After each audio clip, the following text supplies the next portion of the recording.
But anyway, so speaking of southern Florida, this Debbie Wasserman Schultz, the Weekly Standard by Daniel Halper.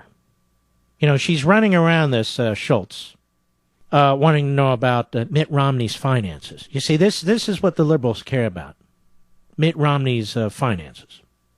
They don't care about Obama's connections to terrorists and former mouthpieces for the PLO and Rezko and all the rest. Oh, hey, we don't go there. That's personal. But when it comes to Romney, hey, you know what Mormons do? Yeah. You know how they dress? Well, no, how? Hey, where's that money? It's in Bermuda? Oh, Bermuda. You mean offshore? Like so many of Obama's relatives? Yes.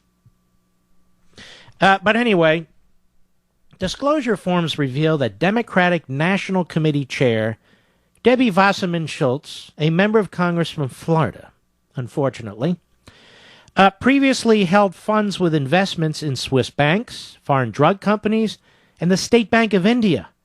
Oh, do tell. This revelation comes mere days after the Democratic chair attacked presumptive Republican presidential candidate Mitt Romney for holding money in Swiss bank accounts in the past. Americans need to ask themselves, why does an American businessman need a Swiss bank account and secretive investments like that? The DNC chair, a chief surrogate for Obama's re-election team, said on Fox News Sunday 2 days ago. Just a thought that I'd like to leave folks with.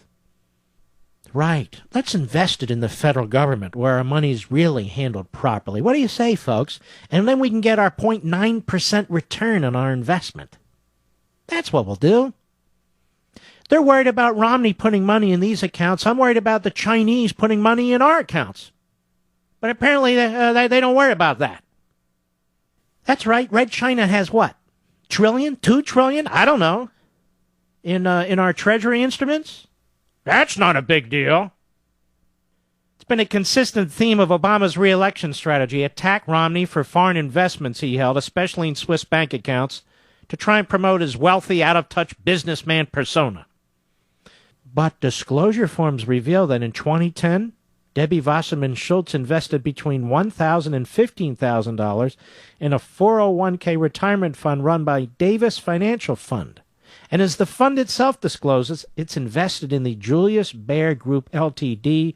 And the State of India GDR Ltd., as well as other financial insurance and bank institutions. Uh-oh, those don't sound American to me. The Julius Baer Group is the leading Swiss private banking group, focusing exclusively on the demands of sophisticated private clients like Schultz, family offices, and external asset managers from around the world, its website explains.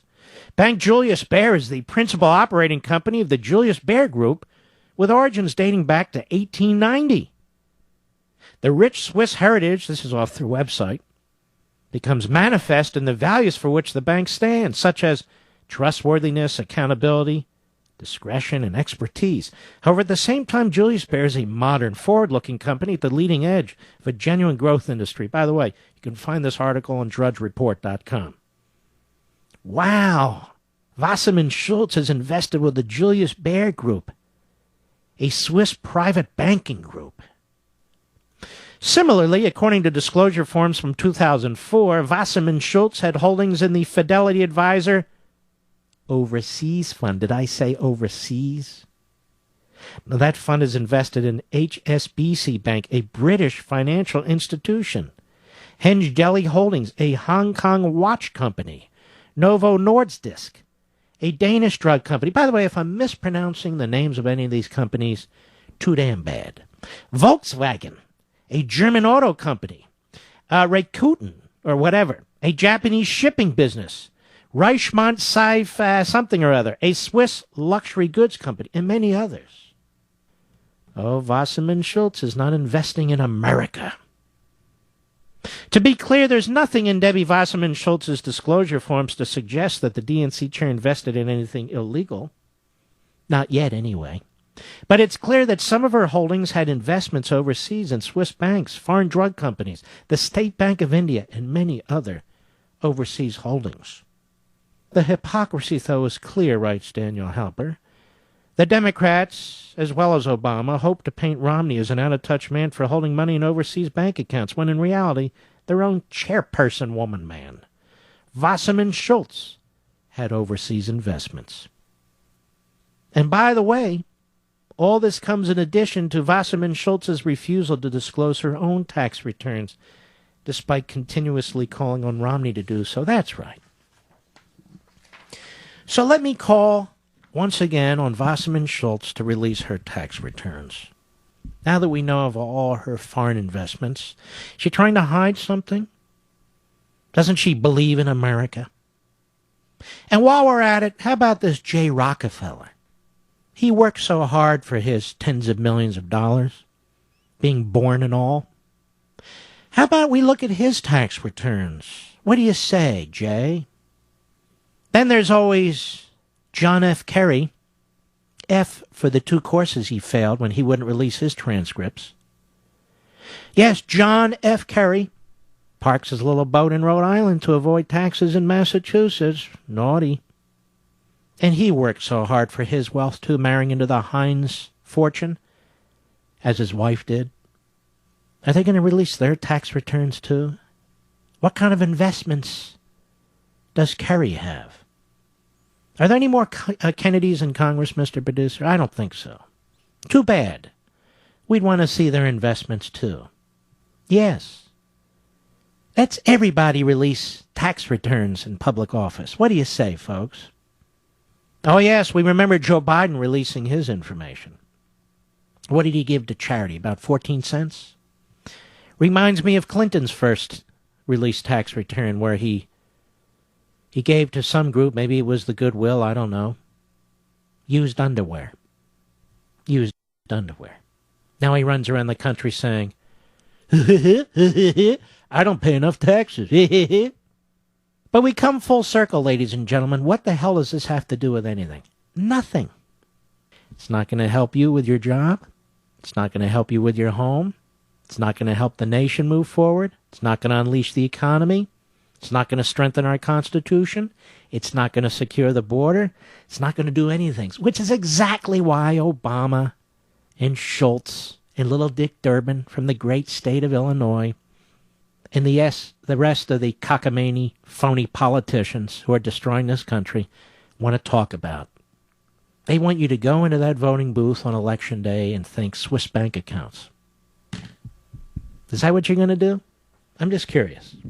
Is that what you're going to do? Who's really out of touch? Who's really out of touch? You know what's interesting, folks? Romney doesn't have a national record. He's never held national office. He was a governor.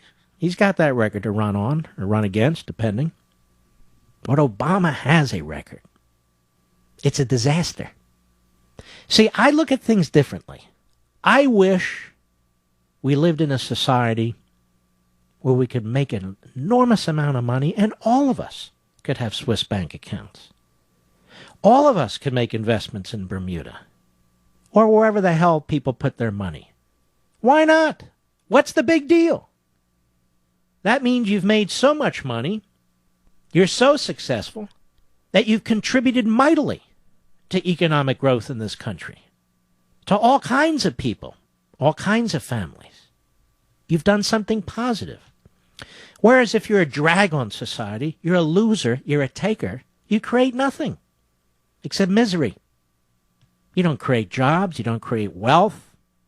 You're dragging the nation back.